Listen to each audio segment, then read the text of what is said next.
गिबियावनो बयखौबो बड' निउस इउटुब चेनेलनि गोदान खौराङाव बरायबाय। नोंथांमोननि थाखाय बे समाव माखासे खौरां लाबोदों। भिडिअखौ जोबजासे नायलांनो दाबाव आरो चेनेलाव गोदानब्ला अन्नानै साबस्क्राइब खालामना बेल आइकनआ अलाव होनानै ला आरो भिडिअखौ लाइक कमेन्ट शेयार खालामनो गुरै खावलायबाय। दानिया फैदो दिनैनि खौराङाव। गिबि खौराङाव दङ सनितपुर जिल्लानि सिङाव थानाय फालुकपुं दख'रा दुलाराय बर' फरायसा आफादनि बानजायनायाव लाल बाहादुर शास्त्री गेजेर आरो गोजौ फरायसालियाव ओनसोलनि रायजो राजाफोरखौ लानानै सुबुं सांग्रांथि मेल लानाय जायो। बे हाबाफारिखौ बेखेवना होयो सनितपुर जिल्ला एबसुनि आफादगिरि चित स्वर्गीयारि बिथाङा। बे सांग्रांथि मेलाव गाहाय आलासि महरै बाहागो लायो मिरु एबसुनि मानगोनां बुंथिगिरि आबिद नार्जारी बिथाङा। हाबाफारियावनो बाहागो लाबावो सनितपुर जिल्ला एबसुनि लोगो आफादगिरि सनिराम बसुमतारी, लोगो बुंथिगिरि आदिम स्वर्गीयारि, नेहाथारि बगाराम मोसाहारि, सुबुं फोनांजाब नेहाथारि फारियै मिजिंसा बसुमतारी, शंकर जयति कछारी, गेलेमु नेहाथारि अरुण नार्जारी आरो सनितपुर जिल्ला बर' थुनलाइ आफादनि लोगो आफादगिरि सरेन बसुमतारी बिथांमोना। बिटिआरआव सिलाइ देखायनानै दोहोन दौलत लुथिबाय थाग्राफोरखौ पुलिस बिफाना थाबैनो हमना गोख्रों साजा होगोन। चिरां जिल्लायाव दुथां सुबुंफ्रा सिलाइ देखायना दोहोन दौलत लुथिबाय थाग्राफोरखौ पुलिस बिफाना थाबैनो हमना साजा होगोन आरो समाजाव गोजोन गैयै थासारि लाबोग्रा दुथां सुबुंफोरखौ ओरैनो हगारनाय जानाय नङा। बिसोरखौ आयेन बायदियै गोख्रों साजा होनाय जागोन। लोगोसे बेफोरबायदि जाथायखौ थाबैनो पुलिस बिफाननो खौरां हरनांगौ होननानै बुंदों एमपि रोनग्रा नार्जारी बिथाङा। बिटिआरआव राजखान्थिनि बार।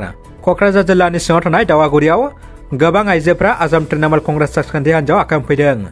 बे हाबाफारियाव बाहागो लाफैदों क'क्राझार जिल्ला टिएमसिनि आफादगिरि उत्तम कुमार तालुकदार, जेएस दीपक दे, बिटिआर कोअर्डिनेटर चिफ मुर्शिद लाइफां नार्जारी, कोअर्डिनेटर मेम्बार श्री दिलीप सरकार आरो लाइमोन आफादनि जेएस श्री निर्मल मण्डल बिथांमोना। दानिया फैदो गुबुन मोनसे खौराङाव। 1 कौटि रांनि ब्राउन सुगार हमदों। बेजों लोगोसे सासे आइजोखौबो हमदों। मणिपुर रायजोनि म्यानमार सिमायाव सुराचान्दपुर जिल्लानि पुलिसा सुकनु सुराचान्दपुर लामायाव हरखाब संदाननायनि गेजेरजों गंसे गारियाव गासै 5 केजि लिटारनि ब्राउन सुगारजों लोगोसे सासे आइजोखौ हमदों। आइजोनिफ्राय बोखांनाय ब्राउन सुगारनि बेसेना 10 कौटि रां जागौमोन होननानै पुलिसा फोरमायदों। बिटिसिनि बारग'सिब हाग्रामा महिलानि हेंथायै बिटिआरनि मावफुं सोद्रोमा राकेश ब्रह्मआ गोख्रों फिनजाथाय होदों। हाग्रामा महिलारिया प्रमद बर'नि हेंथायै खायसे अजद लाबोनायखौ गोख्रों फिनजाथाय होनानै बुङोदि हाग्रामा महिलारिया जौजों लोरबां जानानै नंखाय खोथा बुंग्रा जाबाय। हाग्रामा महिलारिया हाथियार रानथुमनानै बिटिआर हालामाव गोबां खहा खालामबोदों। लोगोसे बिथाङा दासान्दि बिटिआरआव इलेक्सन सोलिनायखौ लानानै बुंथिदि जायफोर बिपिनि बारग' मन्थ्रि आरो एमफोरा गावसिनि दखलाव थानाय सोरखारि हाखौ इलेक्सन खालामजानो गिदों बिथांमोनासो बांसिन खोथा बुंदों होननानै। क'क्राझार जिल्ला कमिटि इउपिपिएलआ खुंगा 30 बोसोर जथुम्माखौ खुंफुंबाय। क'क्राझार सोहोरनि सोनाब फारसे थानाय गौरांसा 1 नं अराव सानसेनि थाखाय इउपिपिएल दोलोनि 30 बोसोर जथुम्माखौ खुंफुंबाय। इउपिपिएल दोलोआ फैगौ समफोराव आरोबाव गोख्रोंसिन हाबा मावलांनो आरो राजखान्थि हान्जाखौ गोख्रों खालामनो थाखाय बे हाबाफोरनि गेजेरजों थांखि लायो। सानजौफुनि गेवलां मेलखौ इउपिपिएल राजखान्थि हान्जा नेहाथारि राजु कुमार नार्जारीया बिबुंथि लाखिना बेखेवना होयो। बे हाबाफारियाव आलासि महरै आसामनि मन्थ्रि उरखाव गोरा ब्रह्मआ बाहागो लादों। बेजों लोगोसे 30 नं सानजा क'क्राझारनि एमएलए लरेन्स इस्लारि, रायजो सभानि एमपि रोनग्रा नार्जारी, बिटिआरनि गाहाय मावफुं सोद्रोमा प्रमद बर'नि राजखान्थि एडभाइजार बेरलाव कार्जि, आइजो गांखं आफादनि आफादगिरि प्रतिभा ब्रह्म आरो इउपिपिएल हान्जानि गुबुन गुबुन बिबानाव थानाय बिबानगिरिफ्रा बाहागो लायो। दानिया फैदो जोबथा खौराङाव। एसटि दाबिखौ लाना रेल होबथानाया फेलें जादों।